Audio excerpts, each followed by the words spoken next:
Hey guys, welcome to our Monster Train deck guide. Today we're covering a very powerful deck capable of taking on any Covenant. Now just a little disclaimer, due to the RNG nature of this game and how difficulty scales with each Covenant increase, you may have to reroll more often to achieve a more optimal start. I'll cover that a little bit more later on in the video, so stay tuned for that, but essentially what I mean is, this specific strategy requires a few key components in order for it to work. The artifacts you don't have to worry about too much, but they are a nice quality of life and will increase the chance of success. And as always, timestamps can be found in the description box below. Give this video a like, and let's begin. The deck is centered around making use of the passive skill Incant, which grants us additional bonuses upon using a spell in a specific lane. Incant can grant us either armor, damage, health, or rage. It can also grant us frostbite upon use, but we're not too interested in that. Due to us needing to constantly cast spells to boost our attributes, it is only fitting we have the Stygian as our champion, taking full advantage of the minus Ember cost Darkforge upgrade to turn the majority of our spell cards into zero cost cards, allowing us to focus on damage spell upgrades. We choose the Hellhorn as our allied clan so we have access to armor and rage enhancing spells like Fortify, Enflame, and an amazing damaging spell, Battering, which scales directly with our armor, which with the correct setup will be capable of hitting thousands. There is also the spell Onehorn's Tome, which gives us an additional modest strike fire. It's very powerful, however, it has a 5 Ember cost associated with it. I would only advise you take it if you are generating Ember through artifacts, as we do not choose any additional Ember upgrades for our fire with this setup. Let's review the key units we will use for our deck. I have put them into 3 categories for the sake of simplicity: tank, damage dealer, and support. This deck will rely on a 6 unit capacity setup, so ensure that you get the upgrade to unit capacity after your first major boss fight. You'll be fine with 5 until then. For our tanks, we have the Guard of the Unnamed and the Titan Sentry. For our damage dealers, we have the Nameless Siren, Siren of the Sea, or the Branded Warrior.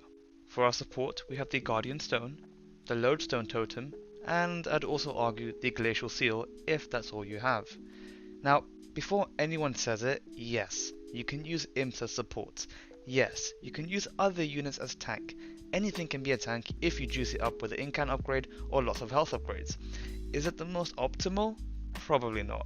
You can get away with a lot of things in low covenants, but when you start creeping in the 20 plus ranks, the game is not as forgiving, and remember this guide is specifically for reaching 20 plus.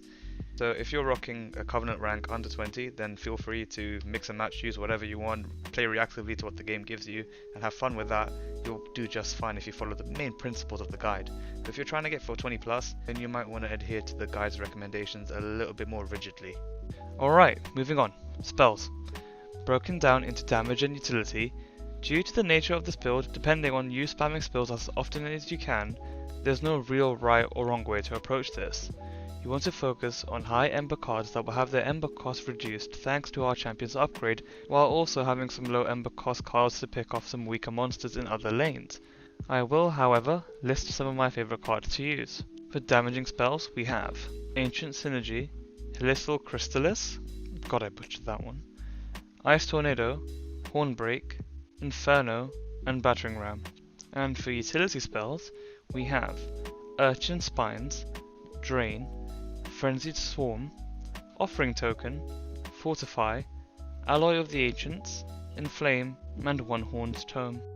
Artifacts that I recommend aiming for in no particular order are Concussive Coals, Lightstone Casing, Tempered Talisman, Winged Steel, Railhammer, Resonant Shard, Scorched Steel, A Forgotten Name, and Founding Seal. In terms of priority from this list, I would always go for Railhammer, Founding Seal, and Concussive Coals. Railhammer and Founding Seal directly impact your power through armor and incant upgrades, and Concussive Coals helps mitigate damage by dazing the first line of enemies. This lets you put all your units in the first line and essentially take half the damage. I would say that the deck is fairly competent at taking on most trials. I would try to avoid the following though. Anything that gives units additional armor or spikes is probably a no-go. You can do the spike trails, however make sure that you've got enough mitigation to survive the self-inflicted damage. So for instance, you would be mitigating damage through Fortify cards or any other way of stacking armor. I will also recommend that you avoid the spell shield trials early on. but they're usually fine once you have a decent spell pool going around, especially if you have holdover on a multicast spell like Ice Storm for instance. Then typically the shield won't really be much of a problem because you'll get rid of it and then you'll potentially get rid of half of someone else's shield. But it also depends on which covenant you're playing on. On lower covenants, then I would say if you think you can sustain, say, at least 50% of your fire's HP, then go for it. On higher covenants, if you think you're going to take more than 50% damage, or I'd say 30% damage on your fire, then I'd definitely advise against it, unless you really need that trials bonus, say if it's a key unit draft or it's an artifact that you think you could gamble for. In terms of prioritizing enemies, you want to take out anything that is a threat to your backline, or has the potential to cause self-inflicted damage. So in this case, that's enemies with sweep, enemies that can enhance others with spike, haste, or multi-strike, and I'd also make a case for Ember Drain mobs. If you have no Ember, then you can't cast spells outside your lane because they won't have the reduced spell cost associated with it.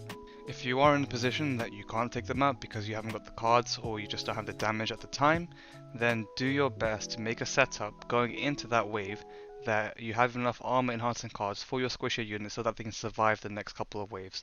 So that when another enemy with sweep comes in or with spikes, they'll be able to kill the enemy as well as being able to survive the damage inflicted.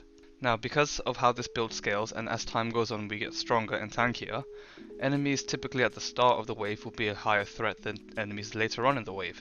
Therefore, if you have to choose between saving your fire from 10 or 15 damage or taking heavy damage on your units, I'd certainly say take out the units taking out your fire. This is because your fire has only so much HP and that can't be restored unless you have a certain artifact or a certain spell card. Your tank, on the other hand, can gain life in the form of armor very quickly. If you have the Scorched Steel and Railhammer artifacts, as well as the Incant ability attached to that tank, you'll probably gain around 8 to 10 armor for every single spell card cast.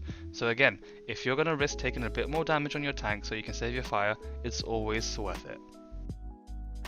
Overall, the deck is powerful once you have the correct setup. The only drawback of the deck is how reliant it is on acquiring the 4 main unit lineup, and will require a lot of rolling, certainly by the 4th boss. You can use the framework of this build, however, to create another variant of an incant stacking deck, depending on what units you obtain and your desired playstyle. You can rock a spell weakness deck, or a frost stacking deck, or a sap deck, if that's what you have available. That's the beauty of this game. Its flexibility and complexity it offers in deck creation. It's unfortunately just gated behind a lot of RNG, which makes this a little frustrating at times, but it does throw in that fun element and does give it a lot of replayability value, for me at least. But let me know what you guys think. There are a lot of variants available using the Stygian god as a main clan. I personally just like using Onehorn because of armor stacking. I know you can go Awoken if you want to go spike stacking, or if you just want to spam regeneration spells. It's totally up to you. There's a lot of flexibility and complexity, so let me know what you guys think. Let me know what decks you guys roll with Stygian, and hopefully I can try them out in Covenant 25, and hopefully this deck has helped you get to 25 and get those awesome credits rolling at the end. I'll see you guys next time.